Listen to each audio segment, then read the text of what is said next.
हाँ बच्चों, logical math science के चैनल में आपका स्वागत है। हम लोग लाभ हानि के क्वेश्चन कर रहे हैं। तो ये क्वेश्चन हमने पहले से हल किया है, आप लोग इसको देखिए, हर स्टेप समझते जाइए। 25 पुस्तकों का क्रय मूल्य 20 पुस्तकों के बिक्री मूल्य के बराबर है। इसमें हमने बताया था कि जब क्रय मूल्य विक्रय मूल्य के बराबर हो कुछ पुस्तकों का, कुछ वस्तुओं का, तो उनका लासा निकाल लीजिए, लघुत्तम समापवर्त, और उससे सरलीकरण से सवाल बहुत लग जाता है। तो 25 और 20, 25 पुस्तक 20 पुस्तक का लघुत्तम समापवर्त 100 हुआ। अब हम मान लेंगे कि 25 पुस्तकों का क्रय मूल्य बराबर 100। सरलीकरण में काट पीट में आसानी हो जाती है, इसलिए एक पुस्तक का मूल्य 4 रुपये। ठीक हो गया, क्रय मूल्य मिल गया एक पुस्तक का। अब 20 पुस्तक का बिक्री मूल्य भी 100 होगा। भाई 20 का 25 के बराबर है, तो 25 वाला 100 माने हैं, 20 वाला भी 100 मानेंगे। तो 20 पुस्तक का बिक्री मूल्य 100 रुपये, इसलिए एक तो 5 रुपया। तो 4 रुपया क्या हो गया क्रय मूल्य, 5 रुपये हो गया विक्रय मूल्य। ठीक, तो लाभ बराबर 5 माइनस 4 बराबर 1। अब 1 रुपये लाभ हुआ और 4 रुपये बिक्री मूल्य पर लाभ हुआ। 4 रुपये क्रय मूल्य पे ना, क्रय मूल्य पर 4 रुपये क्रय मूल्य पर लाभ हुआ। तो 4 रुपये पर लाभ बराबर 1 रुपये, इसलिए 1, और प्रतिशत में बताना है इसलिए 100 पर। तो 1/4, फिर ये हो गया 100/4, 25%। संयोग से यहां लघुत्तम समापवर्त भी 100 आया था, और प्रतिशत निकालने में भी 100 का प्रयोग किया जाता है, इसलिए 2 बार 100 का प्रयोग आ गया। ये 100% वाला 100 है, और ये लघुत्तम समापवर्त वाला 100 है। तो इस तरीके से सवाल हुआ। अगला सवाल है 28 वस्तुओं का लागत मूल्य, लागत मूल्य माने बिक्री मूल्य, 21 वस्तुओं के बिक्री मूल्य के क्रय मूल्य, भाई लागत मूल्य माने क्रय मूल्य, 21 वस्तुओं के बिक्री मूल्य के बराबर है। तो हम 28 21 का लघुत्तम समापवर्त निकाले, तो ये हो गया 84। तो माना 28 वस्तु का क्रय मूल्य बराबर 21 वस्तुओं का विक्रय मूल्य बराबर 84, सबको एक लाइन में लिख दिया। तो एक वस्तु का क्रय मूल्य बराबर 28 तिया 84, 28 से भाग दे दो 84 में। एक वस्तु का विक्रय मूल्य 21 से भाग दे दो 84 में, तो 4 आ गया। तो लाभ बराबर क्या हुआ 1 रुपये। अब बिक्री मूल्य कितना है 3 रुपये, तो 3 रुपये पर ही 1 रुपये लाभ हुआ। तो चूंकि 3 रुपये पर लाभ बराबर 1, इसलिए 1 रुपये पर 1/3, इसलिए 100 रुपये पर, प्रतिशत में जा रहे हैं, तो 1 × 100/3, और इसको भाग देंगे 33 सही 1/3%। अगला क्वेश्चन है 16 वस्तुओं का विक्रय मूल्य 20 वस्तुओं के क्रय मूल्य के बराबर है। यहां पहले विक्रय मूल्य बोल दिया है।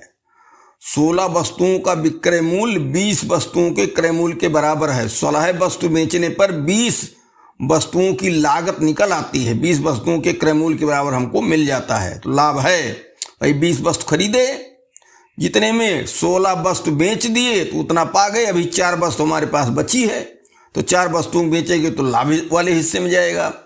तो 16 और 20 का लघुत्तम यहां निकाला जाए 80 आ गया। तो 20 वस्तुओं का विक्रय मूल्य 80 बराबर 16 वस्तुओं का विक्रय मूल्य। ठीक, अब एक वस्तु का क्रय मूल्य तो क्या हुआ 20 वस्तुओं का क्रय मूल्य 80 है, तो एक वस्तु का हो गया 20 चौक 80, 20 से भाग दे दिए। इतना तेज काम किया गया सरलीकरण में। तो एक वस्तु का विक्रय मूल्य 16 वस्तुओं का विक्रय मूल्य 80 है, तो 16 से भाग दिए, 16 पंचे 80। अब लाभ हुआ, विक्रय मूल्य 5 है, क्रय मूल्य 4 है एक वस्तु का, तो 5 में से 4 घटाएंगे 1 आया। ठीक, 1 रुपये लाभ हुआ।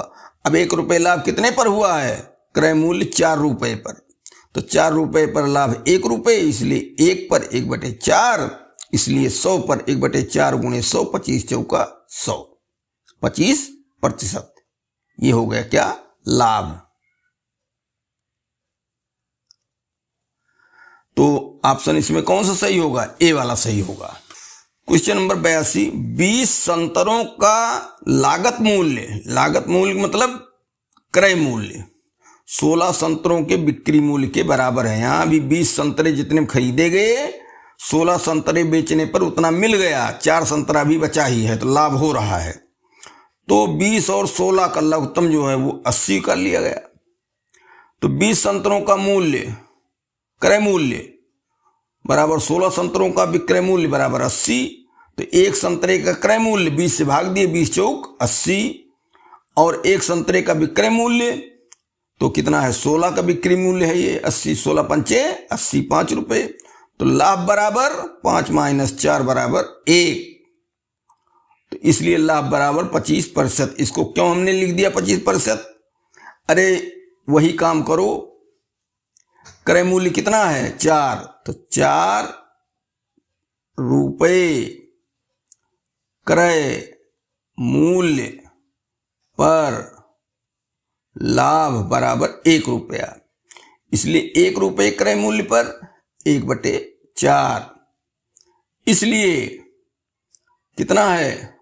100 पर। अगर क्रय मूल्य 100 हो तो बराबर 100 गुणे 1/4, ये 25 बराबर 25%। तो लाभ बराबर 25%। देखिए कुछ कैलकुलेशन में ही सब कुछ छिपा है। कैलकुलेशन जितना तेज करोगे उतने तेज तुम्हारा जो है काम होगा, समय बचेगा, क्वेश्चन हल करोगे। यहां हमने 5 माइनस 4 बराबर 1 लाभ और क्रय मूल्य 4 रुपए है, तो 25% आएगा, डायरेक्ट लिख दिया। ये भी तुम सवाल लगाओगे 2-4 ठो तो अपने आप याद हो जाएगा। क्या जरूरत है दुनिया की लिखने की? वो कंपटीशन है, वहां तो कम समय में काम करना है। क्वेश्चन नंबर 83, 400 आम 300 आमों के क्रय मूल्य पर बेचता है। 400 आम जो है वो 320 आमों के क्रय मूल्य पर बेचता है। अब यहां मामला क्या गड़बड़ हो रहा है? हानि हो रही है। 400 आम बेच दिया और 320 आमों का क्रय मूल्य मिला उसको।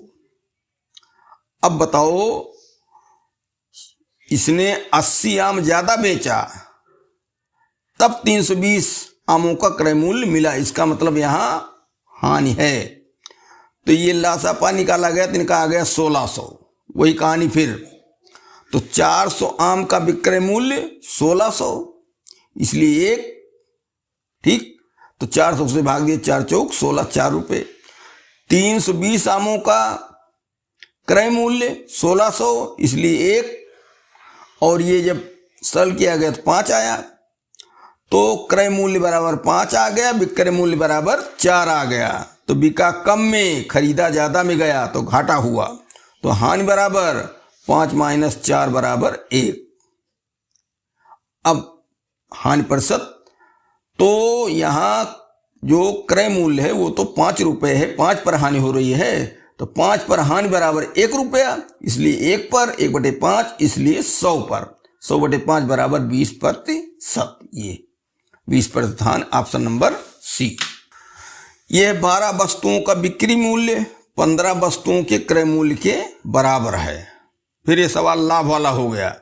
12 वस्तु बेच रहे हैं और 15 वस्तुओं के लागत मूल्य क्रय मूल्य के बराबर हो गया। तो कहने का मतलब कि हम 15 वस्तु खरीदे और 12 बेचे, और जितना खरीद में लगा था उतना पैसा निकल आया, 3 वस्तु हमारी बच गई, तो 3 को बेचेंगे और पाएंगे, फायदा होगा, लाभ होगा। वही तदनुसार लाभ का प्रतिशत बताओ। तो 12-15 का लघुत्तम हो गया 60, 60 मानने पर काट पीट आसान रहेगा। माना 12 वस्तुओं का विक्रय मूल्य बराबर 15 वस्तुओं का क्रय मूल्य बराबर 60, दोनों 60 माने जाएंगे। एक वस्तु का विक्रय मूल्य 12 पंचे 60, 5 रुपए।